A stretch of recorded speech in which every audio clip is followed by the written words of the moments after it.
Local news. Sometimes it's hard to identify. Sometimes you know what it is right when you see it. But how is news gathered, crafted, and delivered? When a local TV station puts together a story that lasts a couple minutes, there is a process, but sometimes that process is more interesting than the story itself. We're going to tell you the behind-the-scenes little nuggets that don't make it to TV. We are bringing you the people on the front lines in the action in a different light. This is Jay Wallace. Welcome to KVUE Off the Airwaves.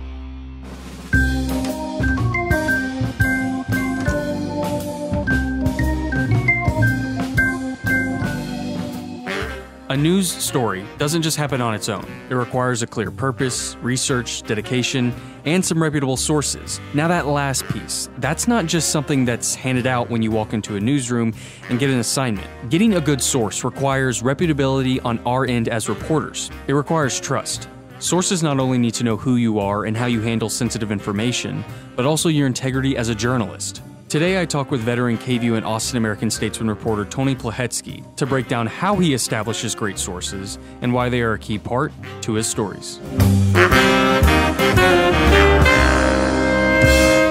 Tony Plohetski, thank you for joining me this morning. I appreciate you stopping by.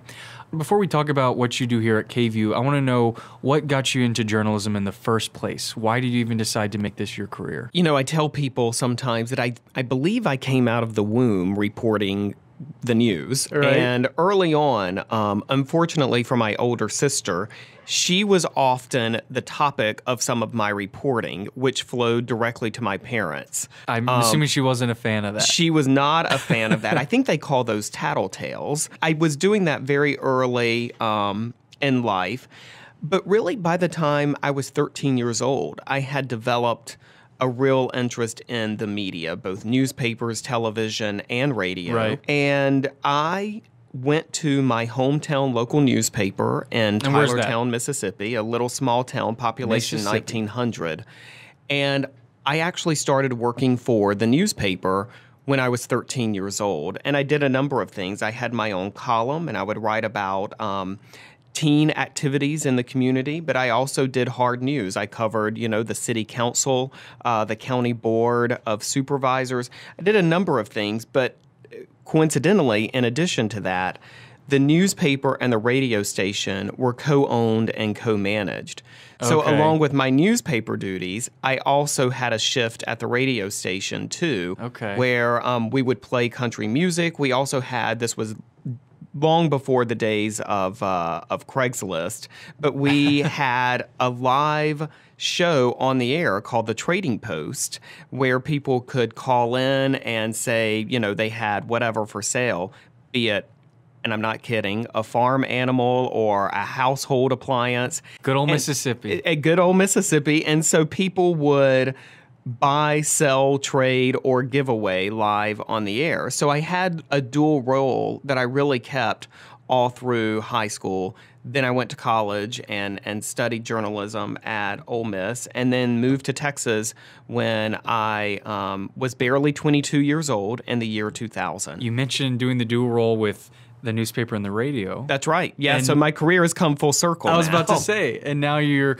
kind of doing a dual role with the Statesman, Austin American-Statesman, and KVUE. How did that formulate? How did that idea come to be? So KVUE and the Statesman for many years have had had a fairly loose partnership. There were things that they traded and things that they did to cross-promote each other. Right. But in 2013, my interest in working in television really intensified, particularly as the newspaper continued to, the newspaper industry continued to go through what has continued to be a real flux.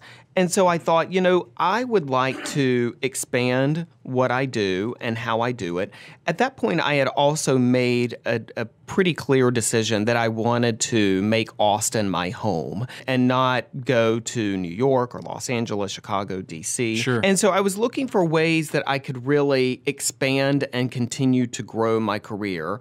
And so both sides, both the Statesman and KVUE, kind of came up with this idea where I would essentially work for both, and that the reporting that I do for one could be shared with the other.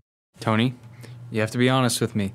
Do you like TV or the newspaper better? Which one do you like better? I tell people that would be like asking someone to pick their favorite child. And I said that to someone recently, a friend, and she's like, "Oh, that's easy. I could totally do that."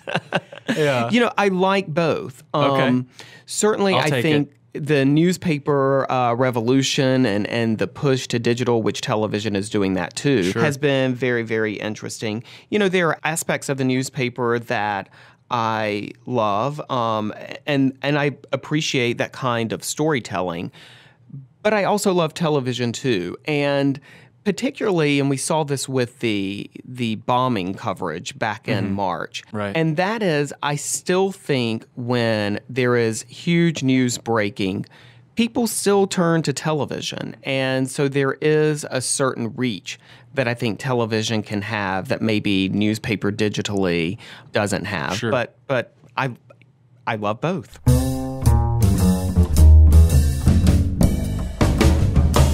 Sources tell me it's not multiple law enforcement sources this morning. However, sources say my sources are telling me that I am told by law enforcement sources that authorities found. You know, one of the most common phrases people know in journalism, and they see it on TV and in the movies, sources say. Right? It's that common phrase that people know all too well.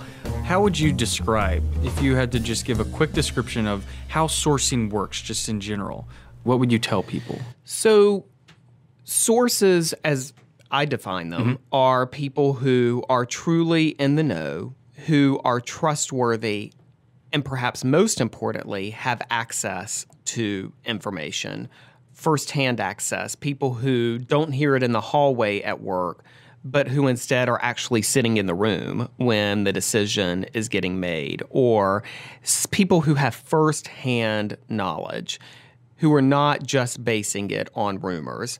And one of the things that I really hold dear is that in almost all circumstances where we use sources, particularly anonymous sources, there are multiple people who corroborate the same information. Generally, we have the rule of three.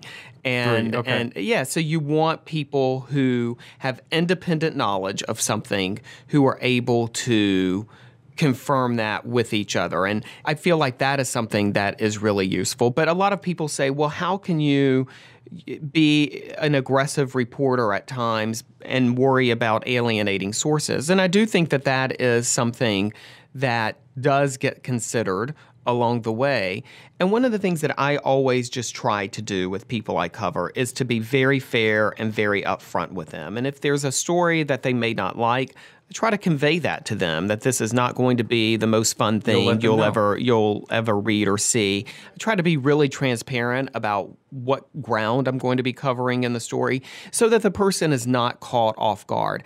And what I have found over the years is that if you are that way, and if people feel as though their point of view or their perspective, their side of the story has been heard, when the story does come out, either again, in print, digitally, or on the air, they at least feel as though they were fairly treated. And I have found that through the years, that really has helped in maintaining connections to people. Now, this is from the perspective of the sources. From your perspective, you've been able to obviously establish a decent respectability in terms of people will come to you with information.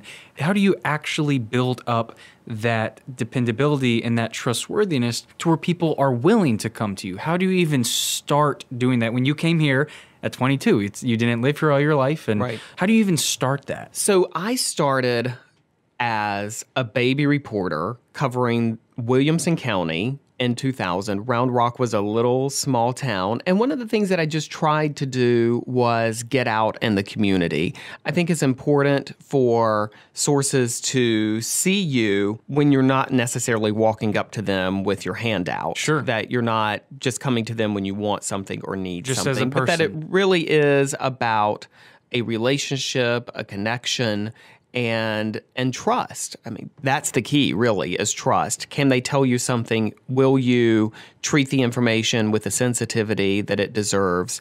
And I think that over the years, hopefully, I've been able to establish that with most people who I interact with. That's not always the case. I mean, there are always going to be people who don't trust the media, who don't like reporters, who don't like me personally or other reporters personally. Sure. I mean, that can happen.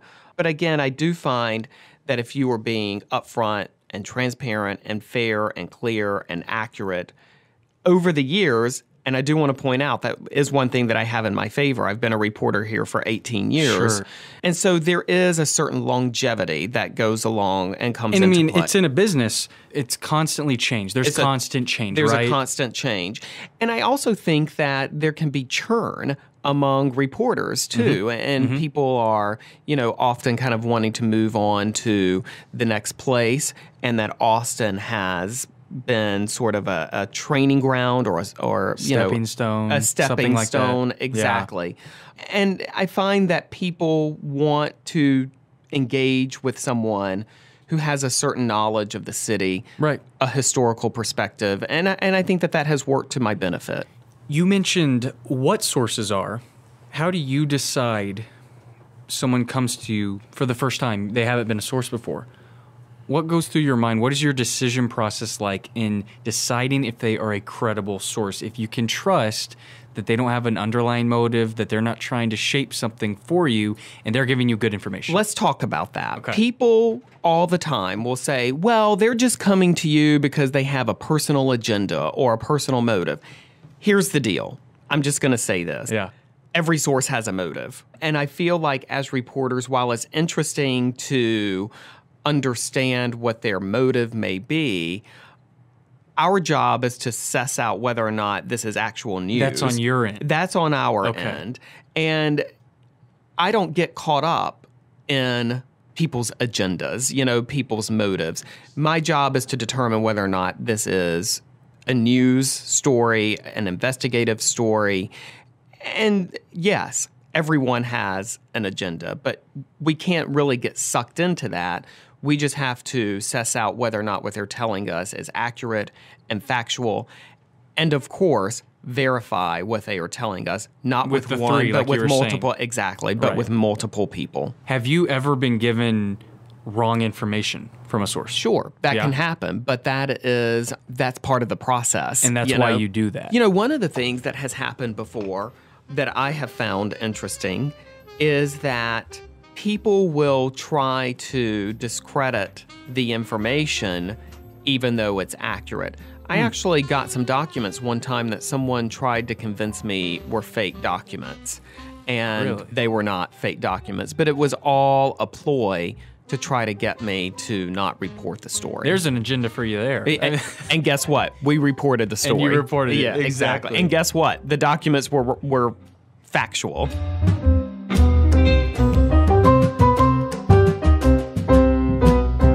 Is there ever a situation where you get to a point and you realize you're going to have to reveal that source? Is there a situation out there where that would be the case? Or is there always that level of understanding that with what you do, you have to keep them anonymous? But would there be a situation? Yeah, that frankly can get thorny. And let me also just say, using anonymous sources is the least optimum approach. You always want people to be named and on the record. That is how it really should work.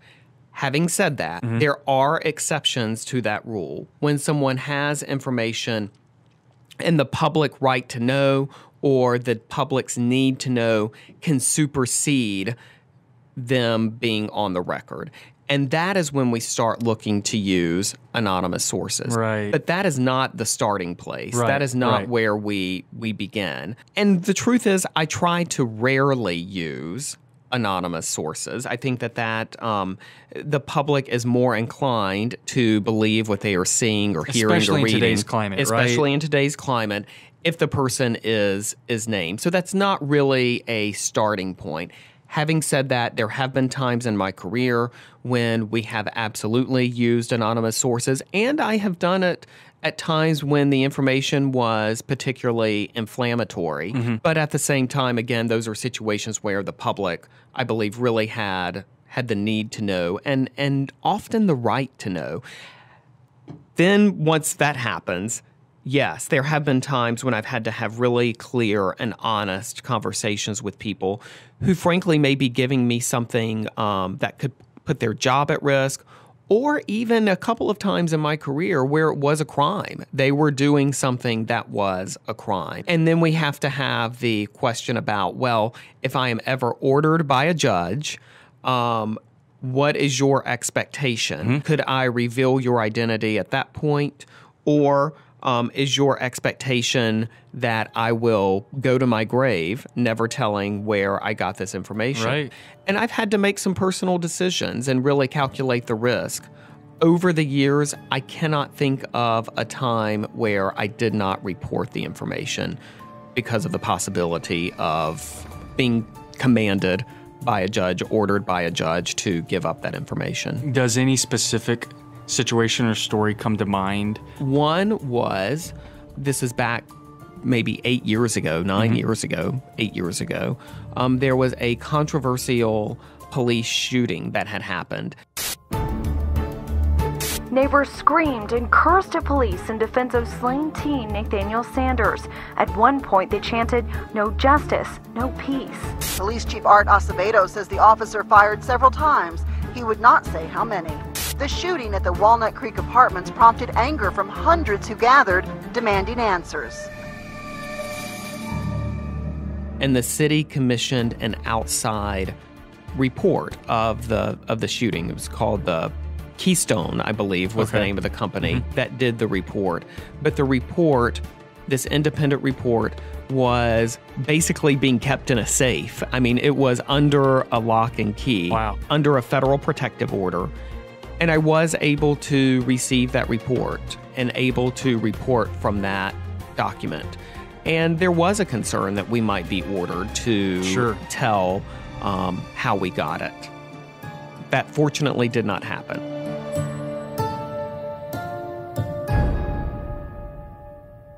How about this? Have you ever gotten information that you've had to discuss with yourself, whether it be morally, ethically, whatever it may be?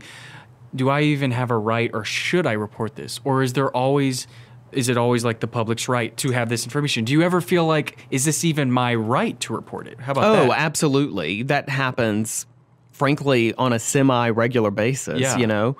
I answer the question generally this way. Our job is to report. I mean, that is what we are in the business of doing.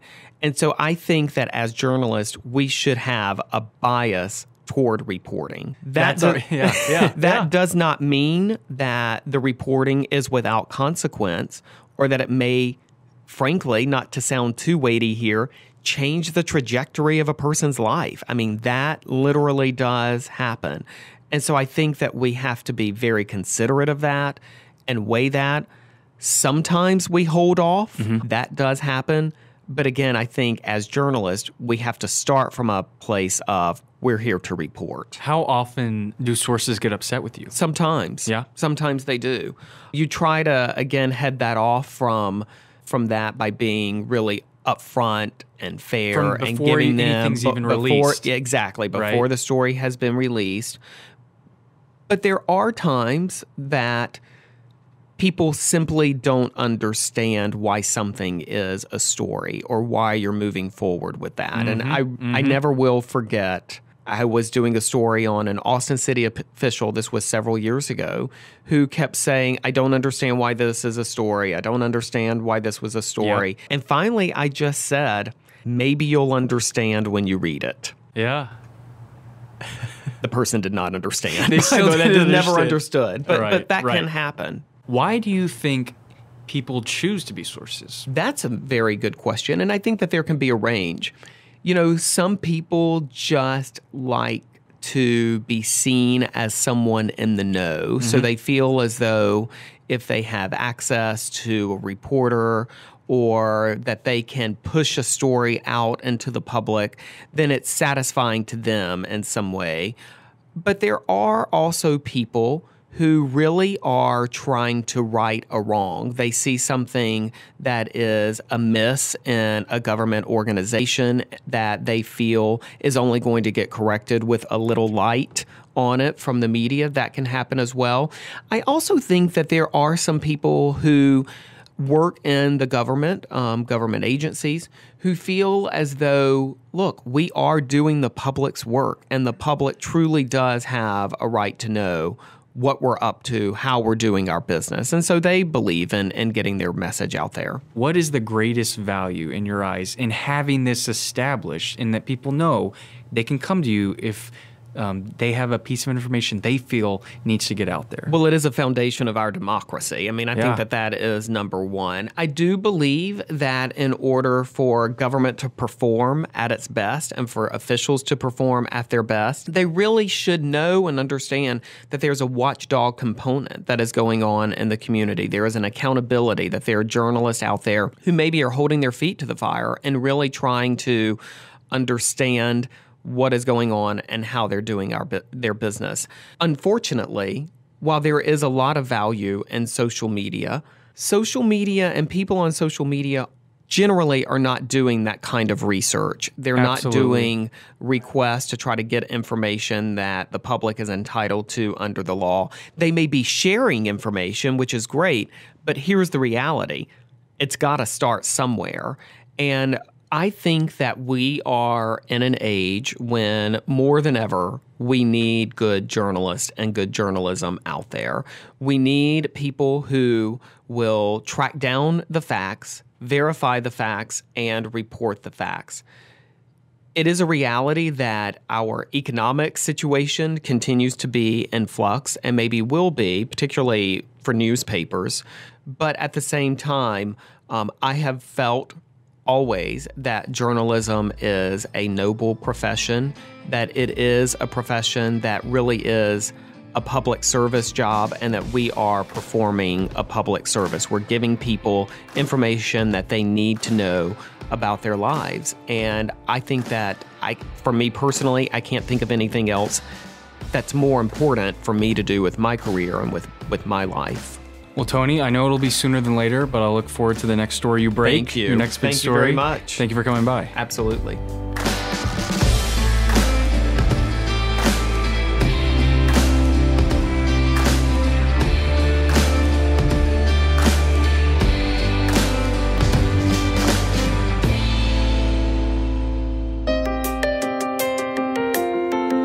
Hey, if you like what you heard on KVUE Off the Airwaves, check out our daily newscasts. Daybreak from 4:30 to 7, midday at 11, KVUE News at 5 and 6, the night beat at 10, and anytime on KVUE.com.